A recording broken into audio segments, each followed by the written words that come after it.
Dia ini narik seperti gerobak, dan ternyata ketika dilihat secara persis, gerobak yang ditarik ini adalah keranda mayat dan ada rodanya. Dan ternyata ketika mereka lagi ngobrol bingung seperti itu, Dini ini ketawa, dan suara ketawanya itu persis seperti nenek-nenek.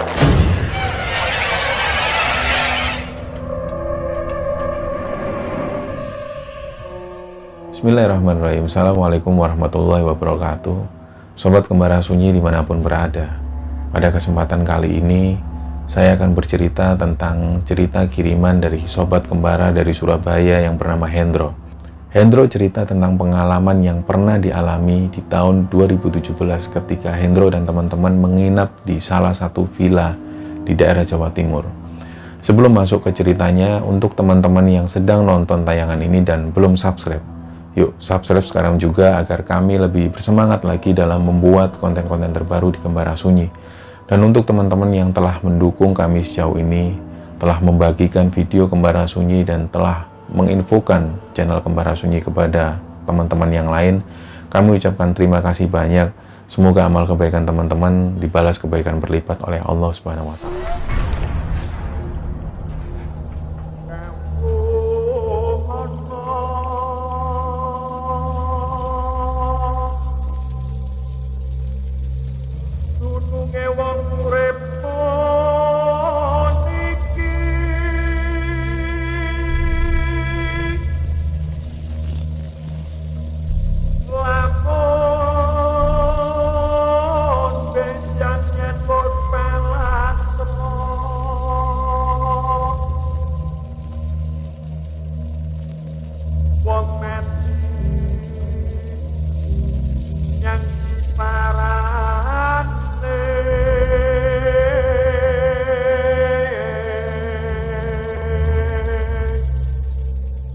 Ya, Hendro ini asalnya dari Surabaya dan dia cerita pengalaman di sekitaran tahun 2017, dimana waktu itu Hendro sama teman-temannya ini sempat nginep di salah satu villa angker di daerah Jawa Timur.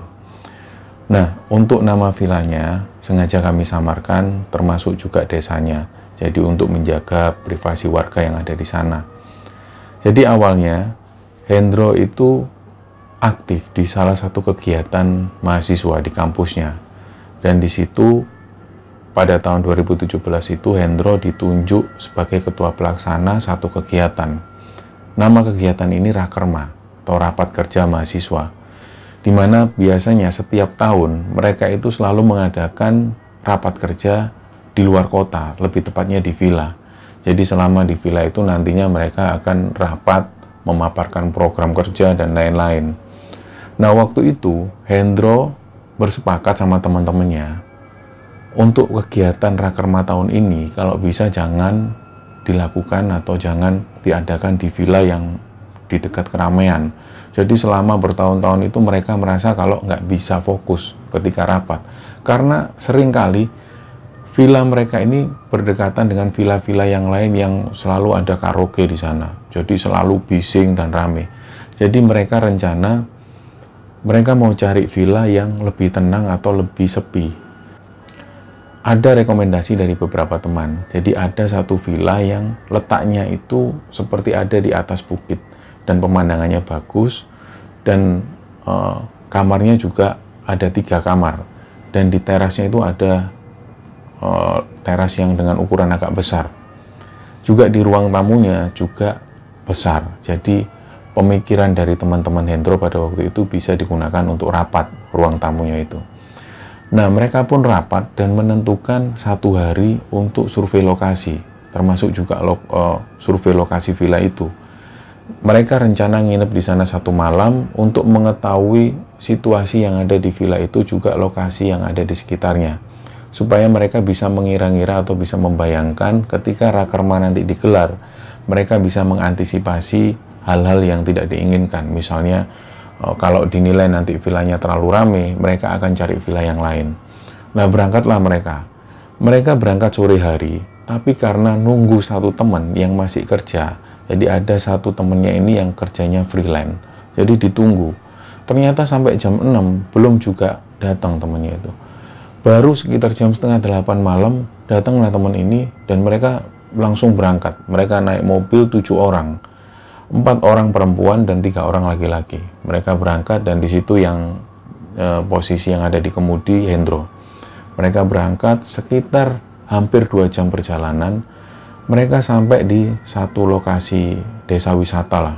Jadi di situ banyak sekali villa-villa dan begitu mereka mampir di satu minimarket, mereka membeli kebutuhan-kebutuhan seperti mie instan, cemilan-cemilan, juga minuman.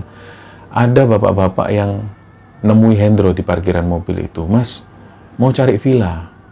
Oh iya Pak, sudah ada. Kami sudah dapat villanya. Di villa mana? Villa Roro.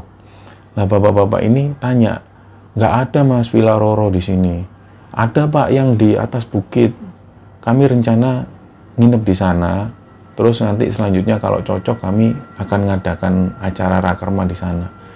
Oh ya sudah Mas, tapi nggak ada tuh Mas kayaknya Villa Roro gitu. Nah, bapak-bapak itu bilang seperti itu. Setelah itu teman-temannya ini balik ke mobil, mereka pun melanjutkan perjalanan. Ternyata perjalanan menuju ke atas itu semakin sepi. Jadi yang awalnya di kanan kiri banyak sekali villa, tiba-tiba hanya tersisa satu. Dan jalan lagi ada satu toko di situ. Nggak lama kemudian di depan itu sudah hutan-hutan. Tapi memang setelah tikungan ke kanan yang ke atas itu ada satu villa yang letaknya memang ada di atas seperti tebing. Nah, villa inilah yang dikatakan Hendro Villa Roro itu tadi. Jadi mereka berhenti di sana, ternyata nggak ada orang sama sekali. Dan suasana itu benar-benar sepi, apalagi di situ sudah jam setengah 10 malam. Jadi mereka pun cari orang, nggak ada sama sekali orang yang lewat. Dan mereka pun kembali turun, menuju ke minimarket itu. Dan sampai di minimarket, Hendro ini nemui bapak-bapak yang tadi nawarkan villa. Ditanya, Pak, saya tadi sudah ke Villa Roro, tapi nggak ada yang jaga. Lah bapak-bapak ini tadi tanya lagi, nggak ada Mas Villa Roro. Yang maksudnya Mas itu yang di mana villanya? Yang di sana Pak, yang di atas, yang dekat hutan. Lah, terus bapak-bapak ini tanya ke teman satunya lagi, emangnya ada villa namanya Villa Roro? Lah, bapak-bapak yang lain itu juga profesinya sama dengan bapak ini, dia bilang, gak ada Villa Roro. Itu katanya di atas bukit gitu. Loh, itu bukan Villa Roro itu Mas, itu namanya Villa Alami sekarang. Sudah nggak pernah dipakai itu nama Roro. Oh ya itu maksud saya Pak, mungkin. Lah ini pemiliknya di mana? Wah itu pemiliknya rumahnya ada di bawah, sekitar 3 kilo dari sini. Kalau Masnya memang mau nginep di sana, saya bisa bantu, nanti saya yang turun, nanti saya teleponkan, Masnya tinggal transfer ke orangnya. Oh gitu ya Pak? Iya gitu aja Mas. Akhirnya minta tolong lah Hendro dan teman-teman ini ke bapak yang ini, dan bapak-bapak ini pun turun menuju ke rumah pemilik itu. Nah karena mereka sudah tukar nomor telepon, mulai ada yang telepon di nomornya Hendro dan diangkat. Ternyata yang telepon ini adalah pemilik villa. Ya Mas, bisa dibantu, ini kami mau sewa villa. Lah rencana kami mau survei dulu, nanti kalau memang cocok di 2 minggu lagi kami akan sewa lagi untuk acara rakerma kampus. Oh gitu ya Mas, itu harga per malamnya 1,5 juta. Nah Hendro bilang lagi, loh kok segitu ya harganya? Emangnya dapat fasilitas apa? Ya fasilitasnya cuman halaman yang agak besar, terus view-nya langsung menghadap ke kota. Jadi kalau malam bisa melihat gemerlapan lampu kota gitu. Kalau kolam renang ada nggak? Oh nggak ada Mas, mohon maaf gitu. Lah ketika itu Hendro ini bilang ke teman-temannya, gimana mau nggak ini 1,5? Coba ditawar lagi lah gitu. Nah coba Hendro ini bilang lagi, kalau kami tawar 1 juta gimana? Karena cuman semalam aja dan ini kan sudah malam, sudah jam 10 malam. Toh besok pagi kami juga langsung pulang. Nah langsung pemiliknya ini langsung bilang, oh ya saya sudah enggak apa-apa Mas, nanti transfernya langsung ke nomor rekening saya ya. Terus nanti untuk bapak-bapak yang nganter itu tadi, nggak usah dikasih karena sudah saya kasih sendiri. Nah setelah itu pun Hendro bilang ke salah satu temennya, si Desi ini yang bendahara, Desi pun langsung transfer ke pemilik villa itu. Setelah itu pun nggak lama kemudian, bapak-bapak ini balik menuju ke minimarket. Sekitar 20 menit kemudian bapak-bapak ini balik dan menyerahkan kuncinya. Nah, bapak-bapak ini tanya lagi, Mas, mau saya antar nggak ke sana? Mungkin butuh sesuatu. Oh, nggak usah Pak, kami sudah tahu vilanya. Oh ya sudah, kalau gitu saya ngantar dari sini aja ya Mas. Iya Pak. Nah, karena teman-teman ini juga sungkan ya sama bapak itu yang sudah dibantu, akhirnya teman-teman ini ngasih uang. Mereka pun berangkat menuju villa ini, dan ketika sampai di sana suasana ini semakin sepi. Nah, di villa ini satu-satunya villa yang berdiri di sana dan nggak ada villa lainnya. Dan di atas lagi ini sudah hutan. Jadi ternyata di atas itu sudah ada hutan dan benar-benar gunung. Salah satu gunung di Jawa Timur. Begitu mereka masuk, yang mereka lihat pertama memang halaman di teras itu memang cukup besar. Ada taman-taman di situ. Dan begitu mereka masuk ke ruang tamu, yang pertama kali dilihat ada pemandangan aneh itu banyak lukisan-lukisan itu yang menurut mereka itu menyeramkan. Jadi ada lukisan-lukisan seperti ular dengan kepala manusia dan dengan ada mahkota. Nah, teman-teman yang cewek ini terutama langsung bilang ke teman-teman yang cowok, "Rek, tolong po, itu lukisannya diturunin aja, aku kok ngeri ya." Jadi benar-benar suasana pada waktu itu memang benar-benar gelap. Karena lampu belum dinyalakan, mereka masih cari saklar lampu ini di mana. Dan ternyata ketika mereka cari, sakral lampu itu ternyata ada di belakang selambu yang besar. Nah, begitu mereka narik selambu itu, baru kelihatan ada saklar-saklar yang berjajar di situ. Mulailah dinyalakan. Dan ternyata lampunya pun lampu yang kuning atau lampu hangat. Jadi lampu neon nggak ada di sana. Memang villa ini dikonsep dengan villa yang penerangan yang temaram. Nah, waktu itu ketika Hendro sudah bersiap-siap, teman-temannya langsung memilih kamar. Di bawah itu ada 2 kamar, dan di atas di lantai 2 itu ada 1 kamar. Mulailah mereka ini langsung jalan-jalan di sana. Mereka lihat dapur, mereka lihat toilet, dan di samping toilet itu ada pintu. Begitu mereka buka pintu, ternyata langsung menghadap keluar. Jadi ada halaman kecil dan ada tembok dengan ukuran 2 meter di sana, dan mereka nggak tahu apa di balik itu, tapi yang jelas suasananya gelap dan banyak sekali pohon di sana. Mereka pun nutup kembali, dan lagi-lagi ketika melihat ke samping toilet ada lukisan yang benar-benar menyeramkan. Lukisan di samping toilet itu ada kerbau dengan gigi taring yang keluar. Nah, itu benar-benar pemandangan yang aneh atau lukisan yang aneh. Jadi sekali lagi, sebelum teman-teman ceweknya ini takut, Hendro ini nurunkan lukisan itu. Ternyata lukisan yang sebelumnya itu sudah dibalik oleh teman-temannya Hendro. Nah, ketika itu pun mereka langsung masak-masak, mereka santai, dan beberapa orang yang laki-laki ini langsung naik ke atas. Begitu mereka naik ke atas, sebelum menuju ke lantai 2 itu, di pertengahan tangga, itu ada jendela dengan ukuran yang besar sekali, langsung menghadap ke arah luar. Nah, jadi posisi tangga itu melingkar, dan persis di tengah-tengah itu ada kaca dengan ukuran yang besar, langsung menghadap keluar. Begitu mereka naik ke atas, di situ ada 1 kamar, dan ada ruang tamu kecil di sana, dan ada balkon yang langsung menghadap keluar. Nah, disinilah pemandangan yang bagus sekali, mereka bisa melihat gemerlap kota di sana. Nah, setelah mereka santai, mereka pun turun, mereka makan-makan di sana. Sekitar jam setengah 12 malam, Hendro bilang ke teman-temannya yang cewek, "Oke, kita mau bahas apa sekarang? Mungkin mau bahas tentang persiapan Rakerma besok." Nah, salah satu dari mereka bilang, "Ya sudah, kayaknya cocok ini villa ini, karena pertama sepi, kita bisa rapat dengan tenang. Terus yang kedua, kamar ini juga lumayan, ada 3. Untuk yang cowok-cowok nanti bisa tidur lesehan di luar, untuk yang cewek-cewek bisa tidur di kamar. Di atas juga ada kamar 1. Nah, setelah mereka berdialog panjang, akhirnya sekitar jam setengah 1 mereka memutuskan untuk tidur. Jadi yang cewek-cewek ini 4 orang itu masuk ke kamar masing-masing, 1 kamar 2 orang, yang cowok-cowok ini langsung naik ke atas. Ternyata di atas itu, pengakuan dari Hendro itu ada salah satu teman ini yang sudah membawa minuman keras. Nah, begitu dikeluarkan, ya karena kebiasaan mereka itu selama di kampus itu mereka juga minum. Jadi pada waktu itu mereka santai, ya sudah yuk minum. Nah, di atas itu minum. Sekitar jam 1 dini hari, tiba-tiba mereka itu dengar di bawah itu ada yang teriak. Wah, gitu, cewek. Udah langsung mereka ini turun ke bawah. Ternyata teman-temannya itu juga keluar yang cewek. Itu siapa tadi yang teriak? Loh, bukannya dari kalian? Enggak, kami nggak ada yang teriak. Justru kami itu keluar karena dengar di ruang tamu itu ada yang teriak, cewek. Loh, lah di situ mereka mulai merasa ada keanehan.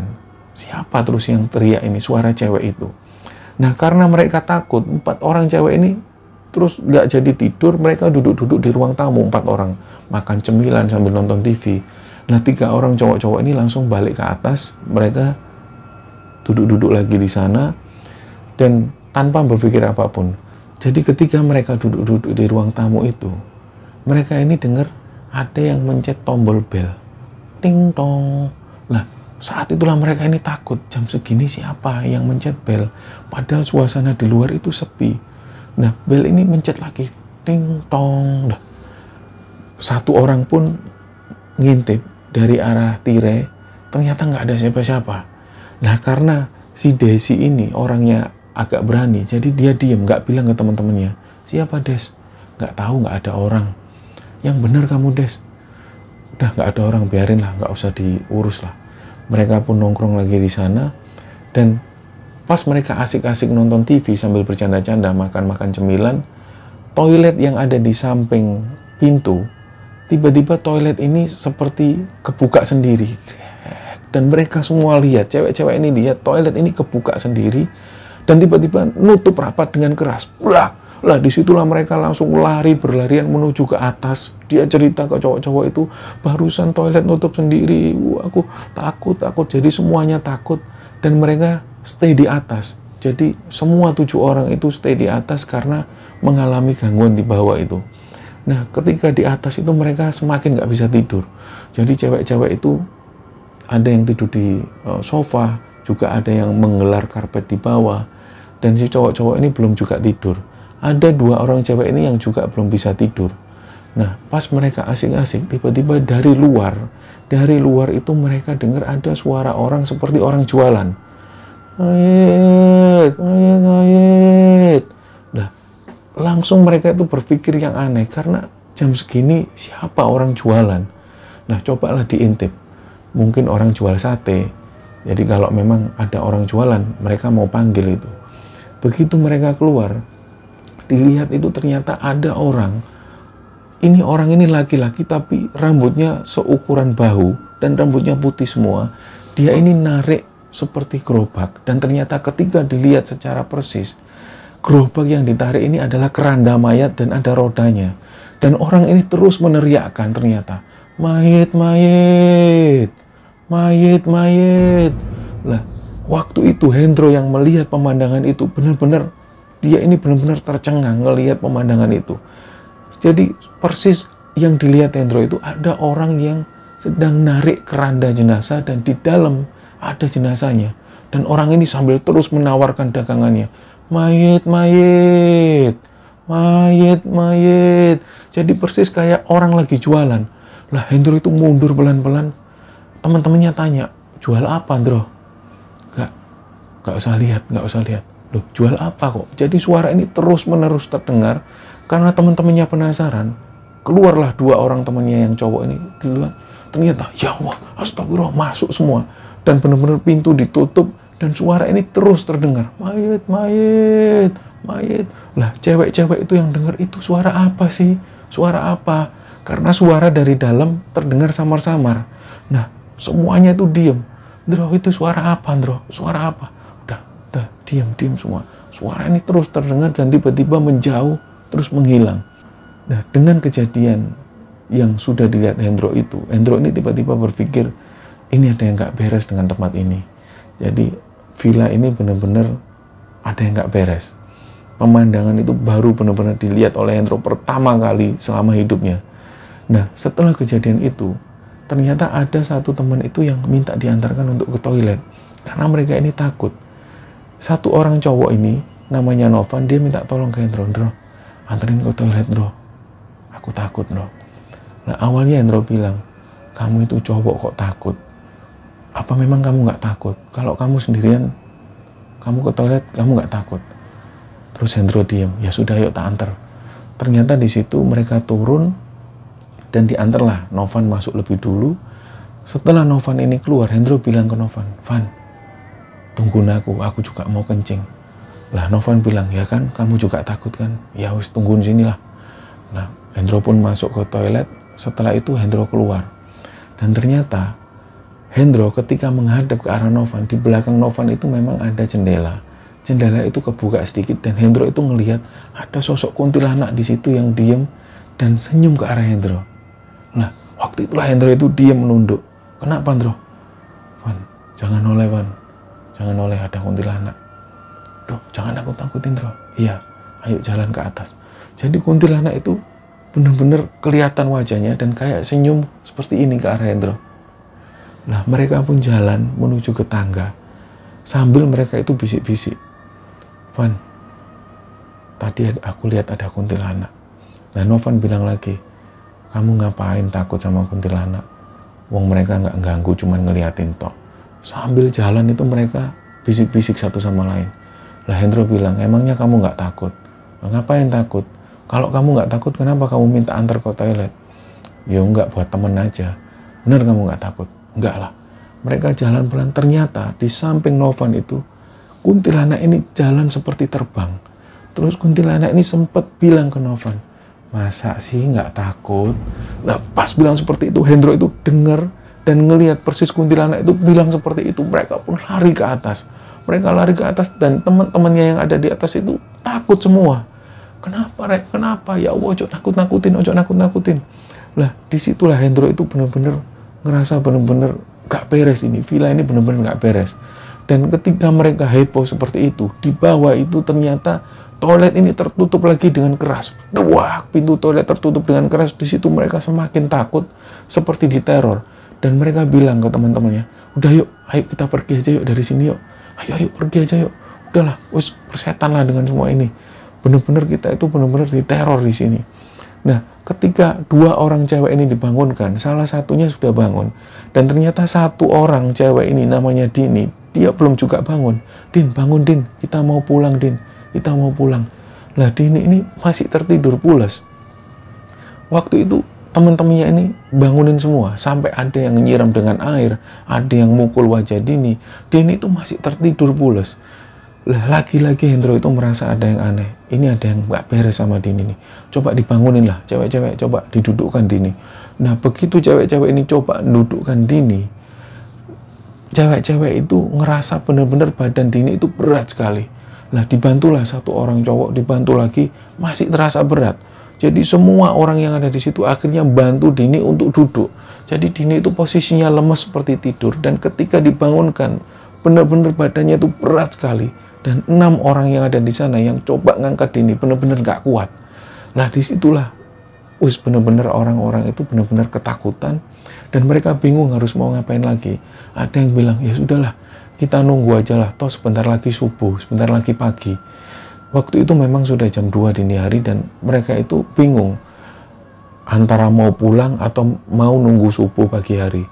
Nah, saat mereka bingung itu, tiba-tiba Dini ini duduk.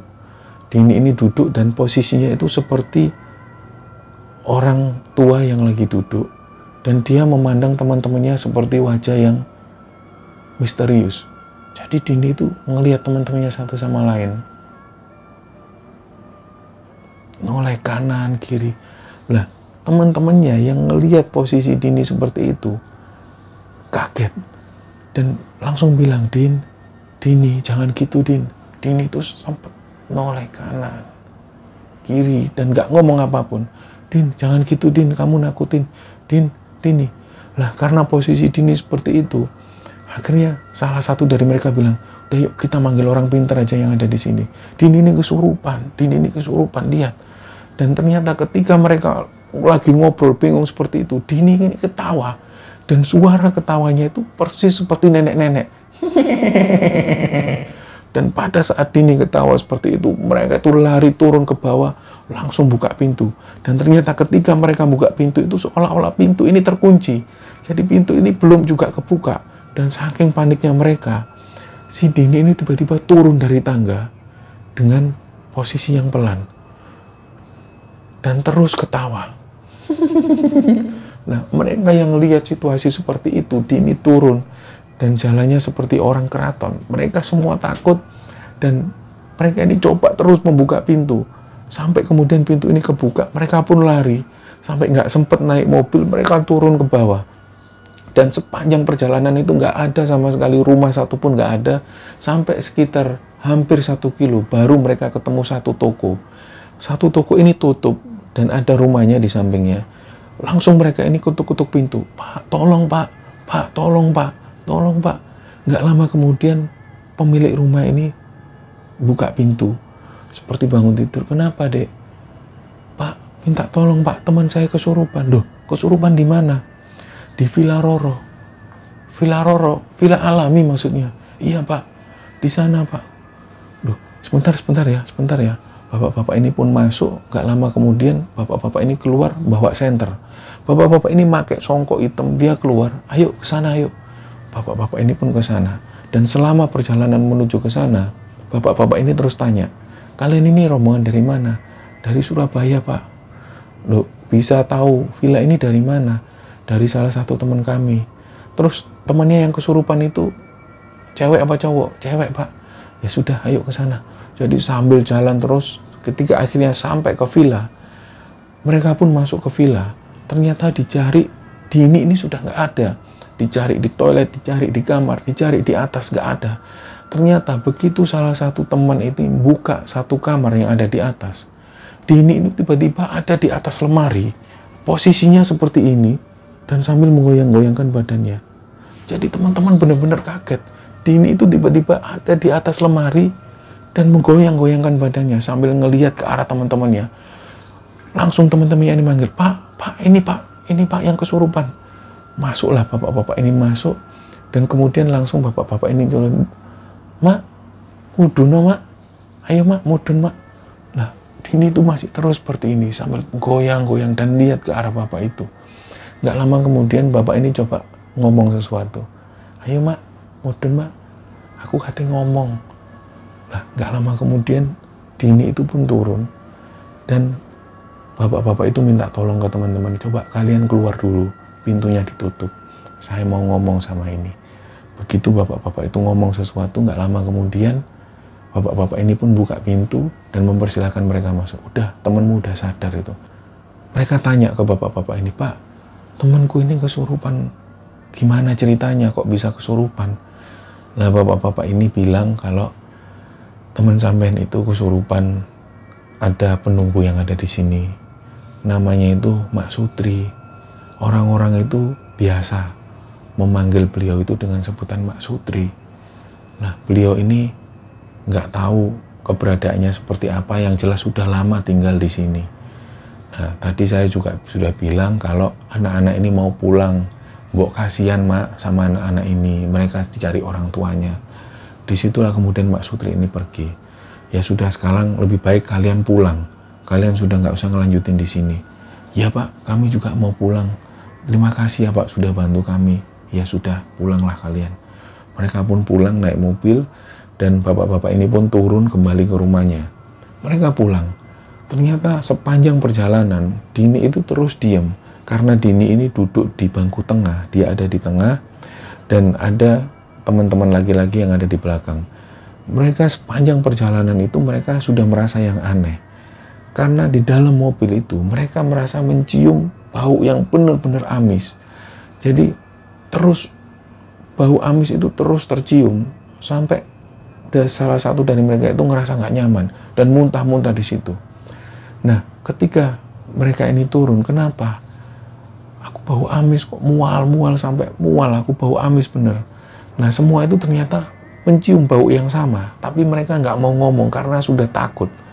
Nah, ternyata Dini ini ada di dalam sendirian. Dilihat, jangan-jangan itu Dini masih kemasukan. Udah, jangan pikir yang negatif lah. Ayo lanjutkan perjalanan. Kacanya dibuka aja biar udaranya bisa keluar masuk. Nah, mereka pun melanjutkan perjalanan. Masih melewati suasana sepi. Di kanan kiri itu villa. Dan suasana itu benar-benar sepi karena jam 3 dini hari. Ketika mereka jalan, di tengah perjalanan itu tiba-tiba Dini itu ketawa. Lah, Otomatis dua orang temennya itu yang cewek-cewek itu bener-bener takut. Bener-bener takut. Dini, kamu jangan nakutin Dini. Lah sekali lagi Dini itu noleh ke kanan, noleh ke kiri sambil ketawa. Dan suaranya itu persis seperti suara nenek-nenek ketika Dini ada di villa itu. Ketawa seperti itu.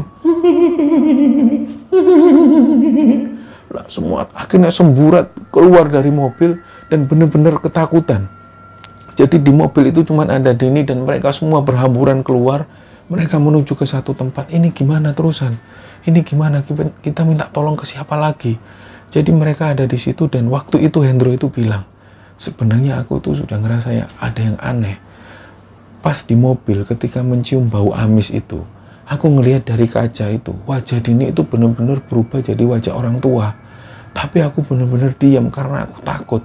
Jadi tak biarin suasana seperti itu. Nah, teman-temannya bilang ke Hendro, kamu kenapa kok nggak bilang dari tadi, Hendro? Ya aku takut. Terus gimana ini? Udah ditunggu aja di sini. Nah, di dalam itu dilihat Dini itu masih ada di dalam mobil. Dan nggak lama kemudian menjelang subuh ada beberapa orang itu yang mau berangkat menuju ke masjid. Dia minta tolong ke bapak-bapak itu, Pak, minta tolong Pak, ada dua orang di situ. Bapak-bapak ini mau menuju ke masjid, ditanya lagi, Pak, minta tolong teman saya kesurupan. Loh, di mana Mas? Di dalam mobil, Pak. Oh ya, sebentar ya Mas. Nah, bapak-bapak ini tanya ke satu orang temannya yang lain, gimana? Ayo kita ke sana, kasihan anak-anak ini. Ya iya. Mereka menuju ke mobil dan ada beberapa orang lagi yang mau menuju ke masjid dipanggil juga. Jaluk tolong iki lho ono sing kesurupan. Ya, masuklah ke mobil. Ternyata 4 orang bapak-bapak itu entah membacakan apa dan tiba-tiba Dini ini sudah kembali sadar. Lah mereka pun mulai masuk ke mobil, mereka mengucapkan terima kasih ke bapak-bapak itu, mereka melanjutkan perjalanan dan ternyata Dini itu di dalam mobil sudah tertidur dengan pulas. Pagi hari mereka sampai ke satu SPBU, mereka berhenti di sana, ada yang kencing, ada yang beberapa juga mengisi bensin. Di situ ada satu orang ini yang tanya ke Dini, Din, kamu tuh ngerasa seperti apa sih semalam kok kamu bener-bener kesurupan nenek-nenek? Nggak tahu, tiba-tiba aku pas tidur itu aku dibangunin sosok nenek-nenek. Nduk, kowe ndak mulai Nduk, ayolah mulai Nduk, wis dalu. Nah nenek-nenek itu bilang seperti itu. Begitu Dini ini noleh ke arah nenek-nenek itu, nenek-nenek itu senyum dan giginya itu bener-bener hancur, hitam, dan bener-bener nenek-nenek itu menyeramkan. Dan setelah nenek-nenek itu senyum, Dini itu tiba-tiba nggak sadarkan diri. Ketika itulah Dini merasa benar-benar dia nggak sadar dan baru kembali sadar ketika ada di SPBU itu. Nah ketika itulah mereka pulang dan setelah sampai di Surabaya mereka memutuskan untuk sudahlah kita nggak usah mengadakan acara rakerma di lokasi villa itu. Kita cari lokasi villa yang dekat keramaian aja. Kita ambil amannya supaya nggak terjadi hal-hal yang seperti itu. Jadi ternyata mereka sudah terlanjur bayar villa dan mereka sudah sempat di sana. Mereka nggak melanjutkan menginap di villa itu sampai pagi hari karena begitu banyak gangguan di villa itu.